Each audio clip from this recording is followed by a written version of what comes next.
Bonjour. Donc la question de la semaine. Comment assurer la continuité de service, ou des services d'ailleurs, dans le cloud en cas de désastre? En 3 minutes, ça va être très sport. D'ailleurs, je ne vais jamais pris 3 minutes. Premièrement, d'abord, un cloud, quelques rappels. Donc, un cloud, le portail, en général un orchestrateur, un référentiel de description des services, super important, et des pools de ressources.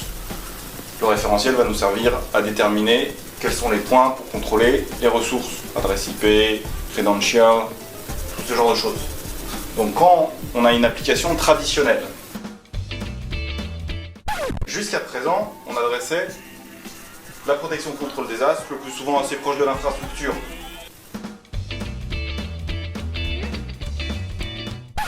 Avec le plus souvent de la réplication de données, synchrone, asynchrone, ça dépend de la distance. Souvent hardware, mais des fois au niveau de la base de données. On va avoir là-dessus du coup des possibilités d'active standby, boot from SAN typiquement, classique, des clusters étendus qui vont intégrer la réplication pour rendre transparent la bascule, intersite, des hyperviseurs avec le même genre de technologie, mais au niveau de la VM. Et donc ces technologies vont nous permettre d'assurer le RTO de l'application. Alors qu'est-ce que change le cloud? Typiquement, eh bien, on a désormais le portail, il fait partie intégrante de l'application puisque les utilisateurs vont utiliser le portail pour éventuellement opérer leur service. Demander un backup, étendre la capacité de leur serveur, demander un envoi de log, appliquer un patch, si tant est qu'on peut le contrôler au travers du portail.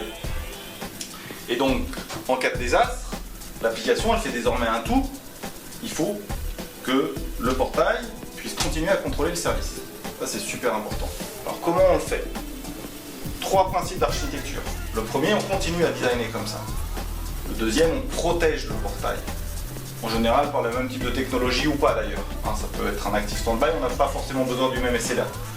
Et là j'ai vraiment oublié ce que je voulais dire. Le troisième principe, il va falloir faire attention au référentiel de données de manière à ce qu'il ne change pas. Typiquement, on va essayer de garder les mêmes points de contrôle. Si on ne peut pas, il va falloir réintervenir dessus après la bascule et de préférence avec des flows en automatique. Et ça c'était avant. Parce qu'aujourd'hui, on peut dessiner des applications pour le cloud, parce qu'il est là.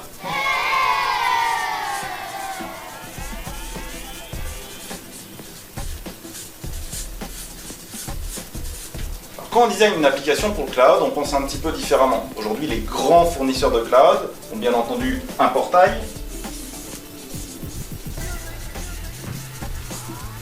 sur lequel ils assurent un SLA de disponibilité. En général, ils ont aussi des zones de disponibilité.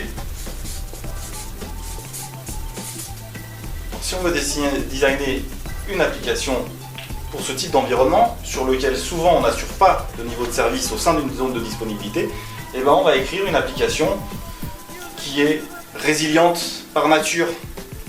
Et elle va pouvoir se provisionner dans 2 zones d'availabilité distinctes. Encore une portable qui vibre. Donc c'est l'application qui porte la disponibilité, qui est résiliente, parce que les zones de disponibilité, au sein d'une zone de disponibilité, le plus souvent le provider de cloud ne va pas assurer de garantie de SLA. Et donc ça a plusieurs avantages. D'abord, par nature, l'application devient scale out, premier point. Deuxième point, elle va pouvoir éventuellement assurer du no-ops, puisqu'on va pouvoir déprovisionner, reprovisionner des serveurs à la volée et en continu, sans aucune interruption de service. Et l'avenir est là, parce que ça, là, à entretenir, à construire, architecturer, maintenir en conditions opérationnelles, ça coûte cher et c'est complexe. Ça, c'est beaucoup plus facile à construire. Donc l'avenir des applications dans le cloud, elle est ici. On assure ça parce qu'on a encore un bon stock d'applications traditionnelles. Le pauvre stagiaire qui va monter le film, il n'est pas sorti de l'auberge.